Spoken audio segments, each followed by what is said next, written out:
Hello student, success coaching classes में आपका स्वागत है। यदि आप चैनल में पहली बार आए हैं तो चैनल को सब्सक्राइब कर ले और बेल आइकन को ऑल में प्रेस कर ले ताकि आने वाले से वीडियो को नोटिफिकेशन टाइम पर मिल जाए। तो आज हम लोग डिस्कस करने वाले हैं क्लास 11th का ज्योग्राफी का, भूगोल का, जो आपका 2024 का आपका मॉडल पेपर ये आपको बताने वाले हैं, जो आपका 2025 एग्जाम के लिए बहुत ही ज़्यादा इंपॉर्टेंट होने वाला है। इसमें टॉप 40 आपका प्रश्न होने वाला है, जो आपका 2025 एग्जाम के लिए बहुत ही ज़्यादा ज़रूरी है, इसलिए वीडियो में एकदम अंत तक बने रहें।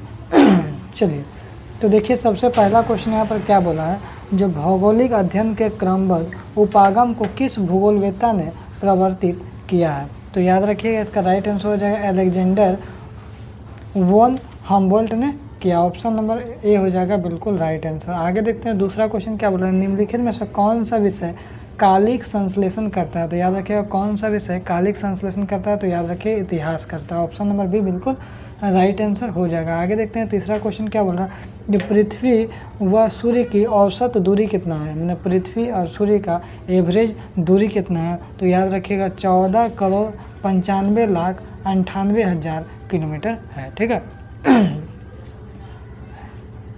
आगे देखते हैं क्वेश्चन नंबर 4 क्या बोल रहा है। क्वेश्चन नंबर 4 बोल रहा है, निम्नलिखित में से कौन सा तत्व वर्तमान वायुमंडल के निर्माण में संशोधन में सहायक नहीं है। तो याद रखिएगा इसका राइट आंसर हो जाएगा हमारा ऑप्शन नंबर सी, विभेदन हो जाएगा। आगे देखते हैं क्वेश्चन नंबर हमारा 5 क्या बोल रहा है, जो दक्षिण अफ्रीका में सोने की खान कितनी गहरा है। तो दक्षिण अफ्रीका में जो सोना का खान जो है कितना गहरा है, तो याद रखिएगा 3 से 4 किलोमीटर गहरा। आगे यदि देखते हैं क्वेश्चन नंबर हमारा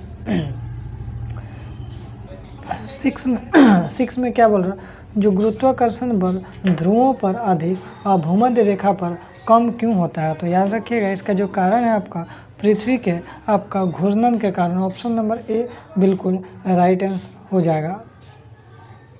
उसके बाद देखते हैं क्वेश्चन नंबर हमारा 7 क्या है। तो 7 बोल रहा है, जो स्थल मंडल की मोटाई व गहराई कितनी है। तो स्थल मंडल की मोटाई और गहराई कितना है, तो याद रखिए इसका राइट आंसर हो जाएगा 200 किलोमीटर, इसका बिल्कुल राइट आंसर हो जाएगा। आगे यदि हम लोग देखते हैं क्वेश्चन नंबर 8 क्या बोल रहा है, तो भूगर्भ में ध्वनि तरंग के समान चलने वाली तरंग क्या कहलाता है। तो कौन सा तरंग कहलाता है, तो याद रखिएगा प्राथमिक तरंग कहलाता है। आगे यदि हम लोग देखते हैं क्वेश्चन नंबर 9 क्या बोल रहा है, तो रिक्टर स्केल से क्या मापा जाता है। तो याद रखिएगा रिक्टर स्केल है उससे क्या मापा जाता है, तो भूकंप की तीव्रता को मापा जाता है। आगे यदि हम लोग देखते हैं क्वेश्चन नंबर 10 क्या बोल रहा है, महाद्वीप विस्थापन सिद्धांत सन 1912 में किसने प्रस्तावित किया था। तो याद रखिएगा अल्फ्रेड वेगनर ने किया था, अल्फ्रेड वेगनर ने। आगे यदि देखते हैं क्वेश्चन नंबर 11 क्या बोल रहा है, टी लाइट किस प्रकार का चट्टान है। तो याद रखिए जो टी लाइट है हमारा अवसादी चट्टान है। कैसा है, तो अवसादी चट्टान है। आगे यदि हम लोग देखते हैं क्वेश्चन नंबर 12 क्या बोल रहा है, तो क्वेश्चन नंबर 12 बोल रहा है,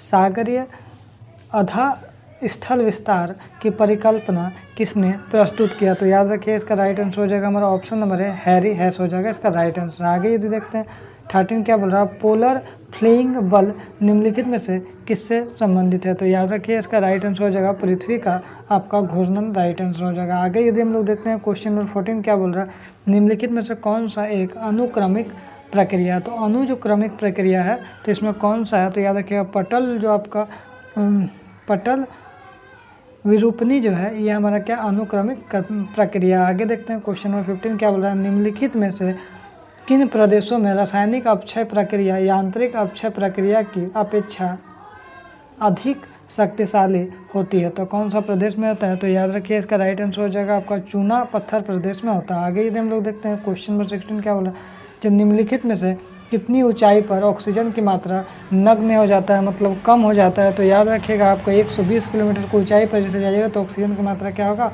कम हो जाएगा, नग्न हो जाएगा। आगे देखते हैं क्वेश्चन नंबर 17 क्या बोल रहा है, निम्न में से किस अक्षांश पर 21 जून की दोपहर को सूर्य की किरणें सीधे पड़ती है। तो याद रखिएगा कौन सा अक्षांश पे पड़ता है, तो इसका राइट आंसर हो जाएगा 23.5 डिग्री उत्तरी अक्षांश पे पड़ता है, 23.5 डिग्री उत्तरी अक्षांश पे पड़ता है। ऑप्शन नंबर हमारा बी बिल्कुल राइट आंसर हो जाएगा। आगे देखते हैं क्वेश्चन नंबर 18 क्या बोल रहा है, अंतर उष्ण कटिबंधीय अभिसरण क्षेत्र कहाँ बनता है। तो याद रखिए इसका राइट आंसर हो जाएगा हमारा ऑप्शन नंबर बी, 30 डिग्री उत्तरी अक्षांश से 30 डिग्री दक्षिणी अक्षांश के मध्य में बनता है। आगे देखते हैं क्वेश्चन नंबर 19 क्या बोल रहा है, समुद्र तल पर वायुदाब कितना होता है। जो समुद्र तल है उसमें वायुदाब कितना होता है, तो याद रखिएगा इसका राइट आंसर हो जाएगा आपको ऑप्शन नंबर ए 1013.25 मिलीबार होता है। आगे यदि हम लोग देखते हैं क्वेश्चन नंबर 20 क्या बोल रहा है, उष्ण कटिबंधीय चक्रवात को ऑस्ट्रेलिया में किस नाम से जाना जाता है? तो याद रखिएगा आपका विली विलीज के नाम से जाना जाता है। ठीक है, उसके बाद देखते हैं हम लोग 21 क्या है।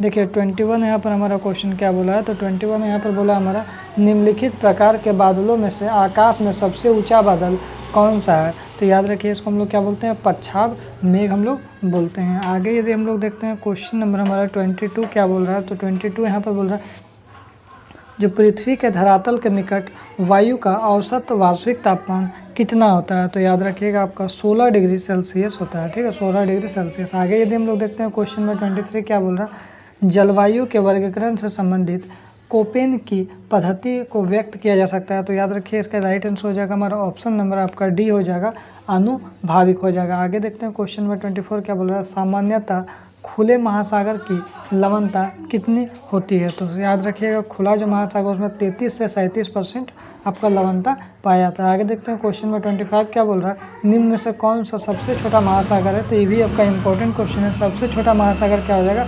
आर्कटिक महासागर हो जाएगा। लेकिन सबसे बड़ा महासागर पूछेगा तो याद रखिएगा प्रशांत महासागर हमारा हो जाएगा। आगे देखते हैं 26 क्या बोल रहा है, जो फंडी की खाड़ी कहाँ स्थित है? तो याद रखिएगा फंडी की खाड़ी जो है आपका कनाडा में स्थित है। आगे यदि हम लोग देखते हैं क्वेश्चन नंबर 27 क्या बोल रहा है, पृथ्वी पर अपसौर की घटना कब होती है?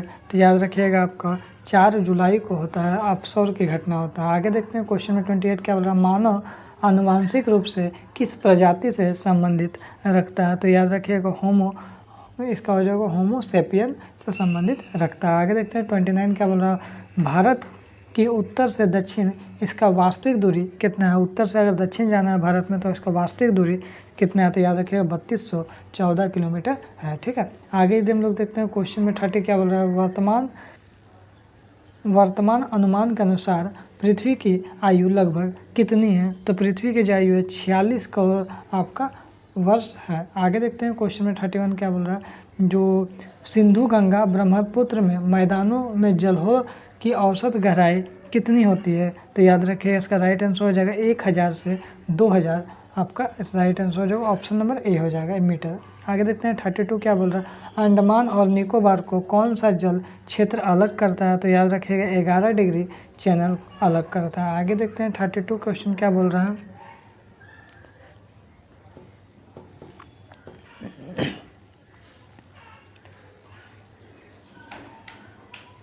थर्टी थ्री में देखिए क्या बोल रहा है, निम्नलिखित में से कौन सा अलकनंदा व भागीरथी का संगम स्थल है? तो याद रखिएगा आपका राइट आंसर हो जाएगा 2 देवप्रयाग हो जाएगा। आगे देखते हैं क्वेश्चन में 34 क्या बोल रहा है, जाड़े के आरंभ में तमिलनाडु के तटीय प्रदेशों में वर्षा किस कारण से होती है? तो याद रखिएगा आपका दक्षिणी पश्चिमी मानसून का कारण होता है, आपका ऑप्शन नंबर ए हो जाएगा बिल्कुल राइट आंसर। आगे देखते हैं 35 क्या बोल रहा है, 35 बोल रहा है नंदा देवी जीवमंडल नीचे निम्नलिखित में से किस प्रांत में स्थित है? तो याद रखिए इसका राइट आंसर हो जाएगा आपका option number B Uttarakhand right answer हो जाएगा।